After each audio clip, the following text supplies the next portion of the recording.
하나님의 말씀은 하늘의 문이 열리면 하나님께서 역사하신다는 말씀 가지고 은혜를 나누기 원합니다. 오늘 본문에 보면 야곱은 집을 떠나서 먼 길을 가고 있었습니다. 그 길은 어떤 길이냐면 바로 형의 분노를 피해 도망가는 길이었습니다. 왜냐하면 야곱이 형이 장자권을 빼앗아서 가로챘어요. 그래서 형이 이제 달려오고 있는 길이었습니다. 그래서 형의 분노를 피해 도망가는 길이었습니다. 그는 장자의 축복을 얻기 위해 그 형을 속였어요. 그리고 눈 어두운 아버지까지도 속였습니다. 그래서 야곱은 원하는 것을 얻기 위해 수단과 방법을 가리지 않았지만 결국 남은 것은 두려움과 외로움뿐이었죠. 우리 인생도 마찬가지입니다. 어떤 수단과 방법을 가리지 않고 인생을 성공하려 주님을 떠나며 주님의 말씀 없이 사는 인생들은 바로 결국 남는 것은 두려움과 외로움과 고독뿐입니다. 그러나 하나님을 만나는 인생은 그 인생이 달라질 것을 축복된 길임을 믿으시면 아멘합시다. 그래서 우리가 하나님의 말씀이 우리 안에 있어야 합니다. 하나님의 말씀으로 우리 영혼이 충만해야 합니다. 하나님과 연결이 돼야 되고 하나님과의 공급이 돼야 합니다. 방금 여러분도 보셨지만 미가엘이 접설이 불려한 저번 주는 이 음향이 저기 보면은 여러분들 여기 보면은 선이 떨어져 있어요. 그러니까 여기가 안 나온 겁니다. 그래서 저번 주에 선을 옮기니까 여기는 잘 나와요. 근데 이번에 보니까 또 미가엘이 안 나오죠. 여러분 이것은 다 선이 연결되는 겁니다. 선이 떨어지면 소리가 안 나는 거예요. 그러니까 소리가 안 나면 어떡하십니까? 미가엘을 사용하지 못하니까 불편하죠. 이처럼 하나님과 연결이 되지 않으면 하나님이 쓰시기에 불편하기 때문에 어떻게 해요? 훌륭하게 쓰임받을 수가 없습니다. 그래서 우리가 하늘문이 열려야 하나님께서 함께 하시는 하나님을 만나는 것입니다. 할렐루야. 하늘문이 열려야 하나님을 만나며 하나님께서 역사하심을 여러분 믿으시는 여러분 되기 원합니다. 여러분 이렇게 바로 하나님께서 여러분에게 말씀하십니다. 하늘문이 열려야 됩니다. 야곱은 도망치다가 지쳐서 한 곳에 머물렀습니다. 그것은 야곱에게 특별한 장소가 아니었습니다. 해가 어두워서서 더는 갈 수 없고 어쩔 수 없이 돌베개를 삼고 잠이 든 곳이 바로 야곱이 머문 그 자리였습니다. 어떤 사람들은 성경을 잘못 이해합니다. 야곱이 그 자리를 찾아갔다고 생각해요. 그래서 그것을 베델이라고 그랬던데 전혀 그렇지 않습니다. 야곱은 그냥 우연히 한 곳을 찾아간 것이 아니라 지나가다가 돌베개를 잡고 잠을 들었어요. 피곤하니까. 근데 하나님은 야곱은 우연이 아니었지만 바로 우연히 머문 자리처럼 보였지만 하나님께서는 그것이 우연이 아니었다는 것입니다. 하늘문이 열리는 그 장소였어요. 야곱이 잠에서 깨어난 그곳의 이름을 베델이라 불렀어요. 19절에 보면 베델은 하나님의 집이라는 뜻입니다. 야곱은 자신이 어쩌다가 그곳에 멈춘 줄 알았지만은 하나님은 이미 그 자리에 은혜의 자리로 준비하고 계셨다는 사실을 믿어야 합니다. 그냥 야곱이 잠자는 쉴 곳, 그냥 육체를 쉴 곳을 생각하고 그냥 우연히 돌베개를 잔 곳이었어요. 근데 야곱 입장에서는 이것이 우연이냐고 생각했지만 이미 하나님께서는 그 베델을 바로 지정하시고 그곳을 통해서 하나님의 은혜의 역사가 이곳으로 준비하셨다는 거예요. 하나님이 준비하지 아니하고 하나님이 개입하지 않았다면 야곱은 베델과 전혀 상관이 없는 것이었죠. 근데 하나님께서 함께 하시니까 그곳이 바로 베델이었습니다. 베델은 뭐냐? 하나님의 집, 하나님의 집이다. 은혜의 자리였습니다. 여러분 우리에게도 그럴 때가 있습니다. 우리는 지쳐서 멈출 것뿐이라고 생각하지만 하나님은 그 시간을 만남의 자리로 바꾸시는 거예요. 여러분 우리가 인생을 살다 보면 너무나 많은 어려움과 힘든 일들이 있습니다. 되는 일이 없고 그리고 남들은 다 달려가는 것 같지만 나만 뒤처진 것 같고 이렇게 생각합니다. 여러분 지쳐서 멈춘 것이라고 생각하지만 하나님은 그 시간을 하나님과 만남의 자리로 바꾸신다는 거예요. 우리는 길을 잃은 것처럼 느끼지만 하나님은 그 길 위에 가운데서도 일하고 계시고 하나님 나라에는 바로 의미 없는 자리가 없음을 믿으시는 여러분 되길 주를 축원합니다. 모든 게 하나님의 섭리 안에 있어요. 그곳에서 하나님은 야곱에게 약속하셨습니다. 15절에 내가 너와 함께 있어 내가 어디로 가든지 너를 지키며 너를 이끌어 이 땅으로 돌아오게 할지다. 야곱이 도망가다 멈춘 그 자리는 인간의 눈으로는 실패의 자리로 보였습니다. 절망의 자리로 보였습니다. 아무런 쓸모없는 자리로 보였지만 그러나 하나님은 그 자리를 약속의 자리로 바꾸시고 축복의 장소로 바꾸시고 은혜의 장소로 바꾸시고 하늘 문을 열리는 귀한 자리로 바꾸셨음을 기억하시길 바랍니다. 하나님은 이어서 말씀합니다. 내가 내게 허락한 것을 다 이루기까지 너를 떠나지 아니하리라. 야곱에게는 막막한 미래이지만 하나님께서 예비하신 길이 있습니다.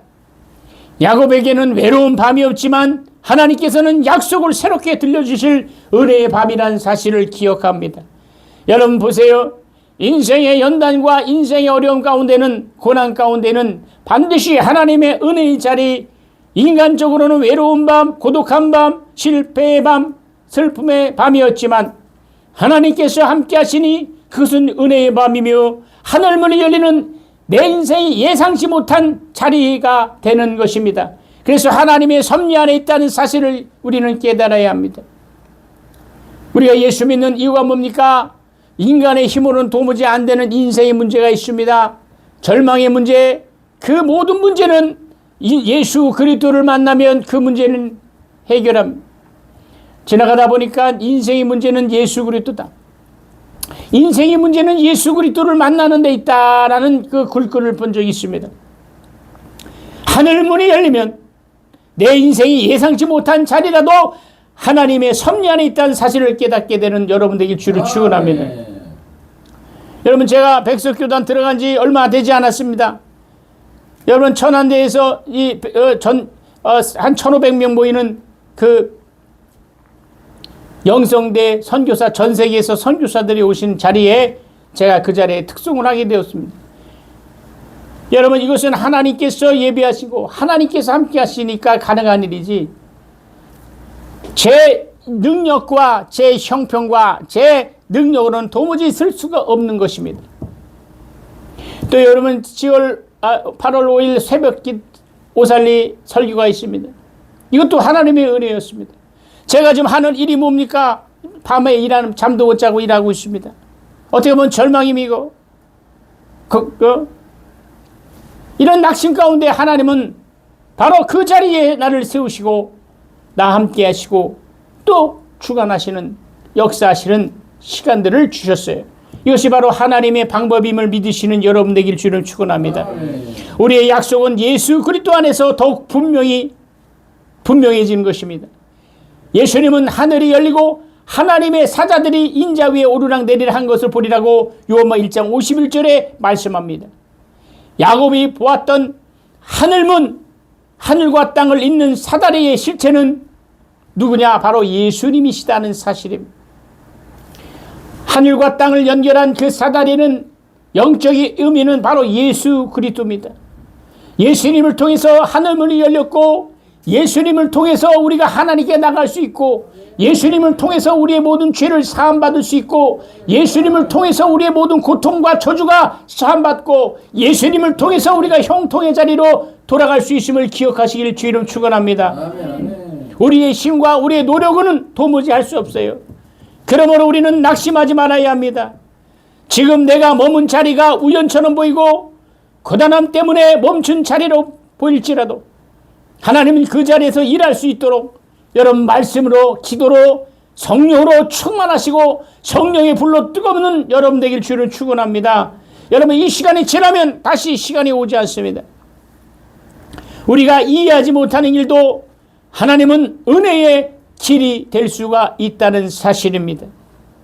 하늘문이 열리면 뜻이 없었던 것들이 뜻이 있던 자리로 하나님의 약속을 듣게 되고 고단한 삶의 길에서 하나님의 인도하심을 신뢰하는 그 길입니다. 오늘 본문이 이렇게 바로 이 야곱이라는 이 한 사람, 이 야곱은 하나님을 만나며 하나님의 은혜를 구하고 그 베델에서 하나님의 능력을, 하나님의 그 은혜를 체험하고 그 베델이 바로 우연이 아니라 이것은 은혜의 필연인 것임을 깨달을 때 우리는 야곱과 같은 놀라운 축복을 받는 여러분 되길 주님 축원합니다. 우리는 우연처럼 보이는 자리도 주님의 손안에 있음을 믿습니다. 고난한 길에서 낙심치 아니하고 예수님 안에서 열린 하늘의 문을 바라보시는 여러분 되길 주님 축원합니다. 지금 낙심의 길에 있습니까? 낙담의 길에 있습니까? 여러분, 주님을 바라봐야 합니다. 이럴 때가 하나님이 함께 하시는 하나님을 만나는 시간임을 기억하시길 바랍니다.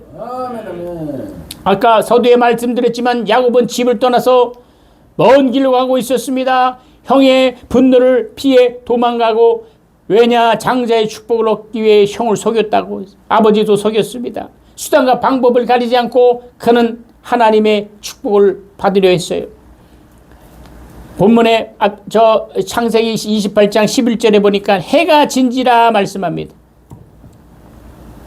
단순히 시간이 밤이 되었다는 뜻이 아니라 야곱의 인생에도 해가 진 것 같았습니다.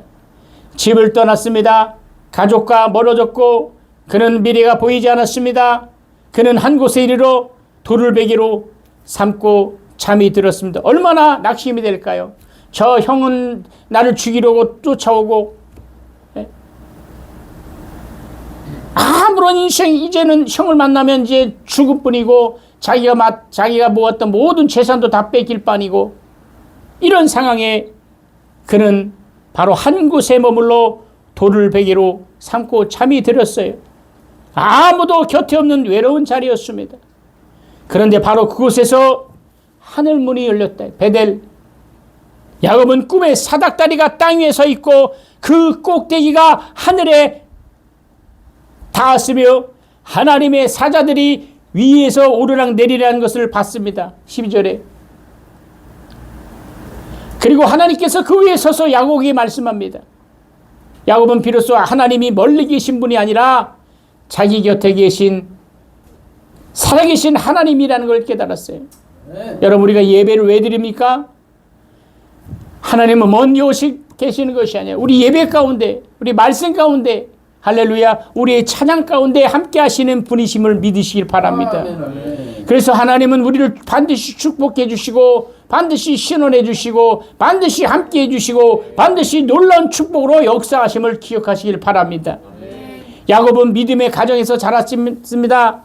할아버지 아브라함과 아버지 이삭을 통해 하나님에 대해서 배웠어요.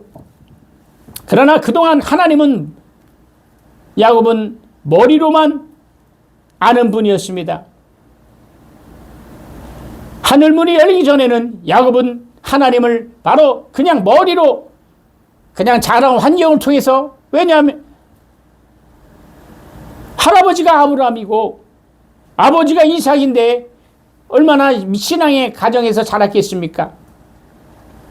그런데 바로 야곱이 하늘문이 열리고 하나님을 실제로 살아계신 분이며 자기 인생에 찾아오시는 분임을 알게 됐을 때 야곱은 이론으로 알았던 하나님을 그때야 가슴으로 받아들이고 영으로 받아들이는 놀라운 축복이 있었습니다.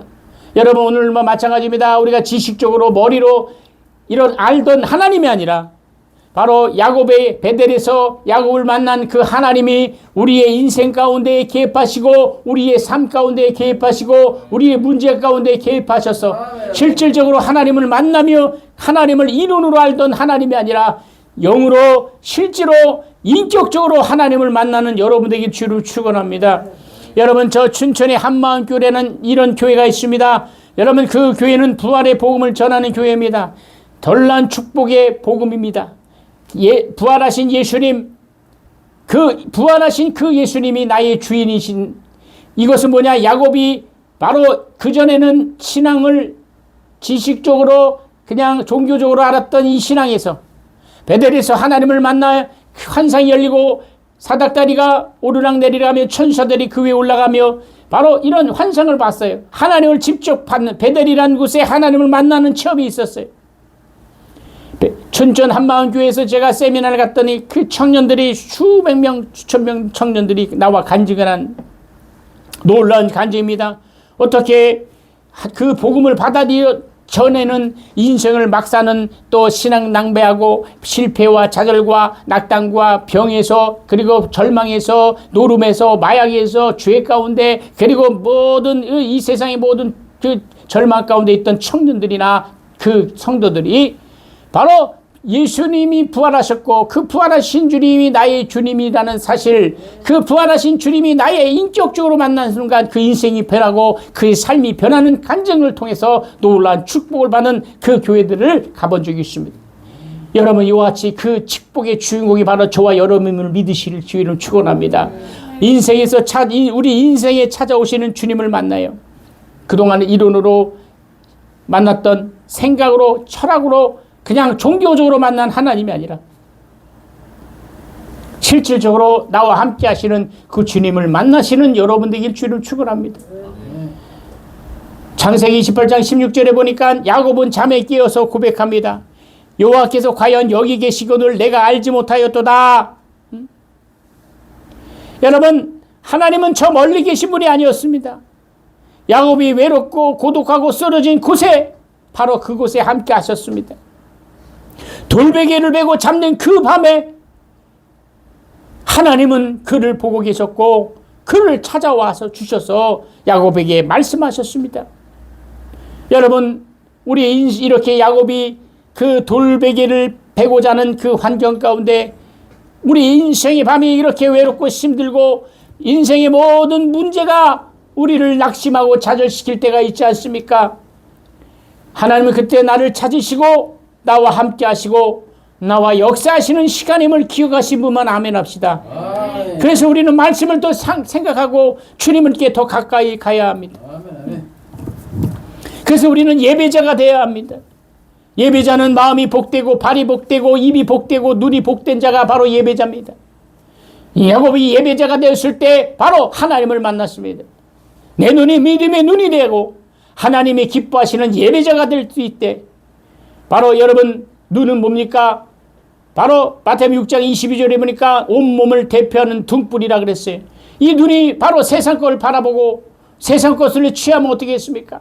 돈, 명예, 이 세상의 지식, 이 세상의 정치, 문화, 사회 이런 근데 바로 우리의 눈이 주님의 말씀, 주님을 바라보는 주님을 향한 눈이 되어야 할 줄 믿습니다. 잘못 사용하는 눈이 어떻습니까? 나쁜 눈이라 그랬어요. 잠언 27장 20절과 누가복음 11장 34절에 바로 눈은 바로 잘못 사용하면 나쁜 눈이 돼요. 그래서 성도는 밝은 영안을 가져야 합니다. 이 야곱이 영안이 뜨기 전에는 하나님을 실질적으로 만나지 않았습니다. 그런데 야곱이 바로 베델에서 영안이 열리니까 하나님을 실질적으로 만나는 역사가 있었습니다. 여러분 우리는 이렇게 야곱처럼 하나님을 존대하는 눈이 될 줄 믿습니다. 여러분 하나님을 높이는 눈이 어떤 눈입니까? 바로 예배자의 눈입니다. 예배자의 눈은 하나님을 존대하는 눈입니다. 여러분 존대라는 것은 뭐냐? 하나님을 주인으로 바라보는 눈이 바로 시편 123편 1절에 하나님을 주인으로 바라보는 그 눈이 하나님을 존대한다는 거예요. 하나님을 높인다는 거예요.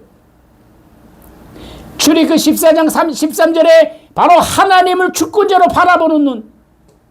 하나님 안에 내 주권자다. 민수기 21장 9절에 보니까 모두 경우에 오직 하나님만을 바라보는 믿음의 눈. 이러한 눈은 하나님을 존대한 눈입니다. 즉 하나님을 경외하는 눈이 복된 눈입니다. 야곱은 바로 이와 같이 하나님을 존대했어요.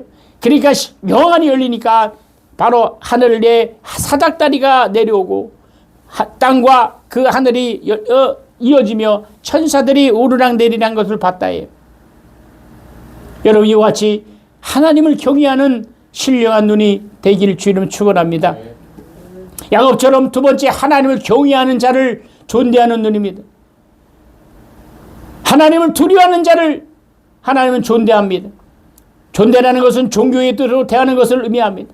바로 이 신앙생활에서 이렇게 분별한 눈이 필요합니다. 여러분 예를 들어 다윗 왕을 업신여긴 사울의 딸 미가엘이나 미갈이나 미갈, 바로 사무엘하 5장 16절 23절에 미갈이 나옵니다. 다윗을 없인 여겨요. 또 요한복음 12장 보니까 1절 8절을 보니까 가룟 유다가 나옵니다. 가룟 유다는 하나님을 오해하고 오판하여 인위적으로 하나님을 거스리는 사람이 되었습니다. 그 결과 어떻게 됐습니까? 복이 되지 못했습니다. 이렇게 자기의 중심적인 안목으로 모든 사건을 보았습니다. 하나님의 역사하는 그 현장에서 야곱이 만약에 이렇게 하나님을 경외하는 존대하는 눈이 없었다면 베델이라는 그곳에 하나님의 그 능력을 체험하지 못했습니다. 그래서 우리 모든 경우에 긍정의 눈, 믿음의 눈으로 특히 하나님을 경외하는 자를 존대하는 눈으로 보아야 되는 사실을 믿으시는 여러분 되길 주님 축원합니다. 다시 말하면 하나님을 경외하는 자가 누굽니까? 우리 예수 믿는 사람이에요. 그리고 우리 지체들입니다. 우리는 하나님을 경외하며 서로 하나님을 존대하는 그 눈이 될 줄 예수를 축원합니다. 여러분, 이렇게 야곱은 이렇게 자신의 들보를 보지 않고 여점에 자네는 바로 형을 속였고 아버지를 속였고 수단과 방법을 가리지 않았던 자였지만 그가 예배자가 되었을 때 그의 삶이 달라졌습니다. 그리고 그 형에게 만났을 때 그 형을 축복하고 그 형, 그러니까 하나님이 그 형과의 인간적으로는 그 형이 얼마나 분노합니까? 내 복을 다 뺏어간 야곱을. 근데 결론은 어떻습니까? 하나님은 야곱을 그냥 두지 않았습니다.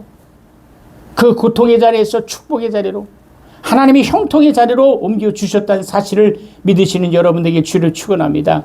예배자는 자신의 가오, 자신의 잘못, 그래서 밝은 영안으로 하나님께 예배하는 자가 되어야 됩니다. 우리는 말씀의 거울 앞에 서게 되면 다른 사람의 문제가 아니라 내 문제인 것을 발견해야 되는 것이라고 고린도전서 13장 10절의 말씀입니다. 야곱이 전에는 다른 사람, 그래서 야곱은 사기꾼이었습니다. 남을 속이는 자였어요. 근데 야곱이 어땠습니까? 하나님을 베델에서 하나님을 만나는 그 역사 가운데 그 축복을 받지 않았습니까? 약국방가에서 천사와 씨름하여 정말 하나님 앞에 큰 능력을 받고 하나님의 축복을 받았고, 여러분, 우리 이렇게 바로 하늘문이 열리면 하나님께서 함께 하시는 하나님을 만나고, 하늘문이 열리면 하나님이 역사하시는 하나님을 만나는 여러분 되길 주로 축원합니다. 여러분, 지금 인생의 고난은 삶 속에 있습니까? 우리도 야곱 같을 때가 있습니다. 내 힘으로 살아보려고 애쓰다가 지칠 때가 있습니다. 경쟁하고 버티고 앞서가려고 노력하지만 바로 어느 순간 마음에 해가 질 때가 있습니다. 우리는 혼자라고 느끼지만 하나님은 그 자리에 함께 하십니다. 여러분, 하늘문이 열리면 그것을 깨닫게 되는 것입니다. 할렐루야. 아멘. 저도 지금 일하면서 그렇게 충성하고 그렇게 잠 못 자면서 그 회사에서 팀장이 해달라는 대로 이게 다 연단이죠. 목회자는 하나님의 말씀과 기도에 전무하여 정말 목회해야 되는데 이렇게 이것도 저의 연단이지만 토사구팽, 필요할 때는 막 써먹다가 필요 없으면 버리는 그것이 바로 인생이다. 그때 하나님을 바라봤어요. 하나님 이때가 이 현장에 이게 무슨 일입니까? 라고 반문했을 때 오늘 말씀을 준비하면서 하늘문이 열려 하늘을 바라봤다. 예수님이 나의 인생의 문제구나. 예수님이 함께 하시니까 주님께서 반드시 신원하시고 함께 하셔서 놀라운 축복으로 회복해 주시고 역사하심을 믿었다. 여러분, 우리 힘을 내시는 여러분들에게 주를 축원합니다. 우리의 고난 삶 속에서 우리의 외로운 자리, 막막한 자리, 돌멩이를 베고 누운 것 같은 자리일지라도 반드시 하나님은 우리를 찾아오시고, 하나님은 머리로만 하는데 머물지 않고 내 삶 가운데 함께 계시는 분으로 새롭게 만나기를 소망하는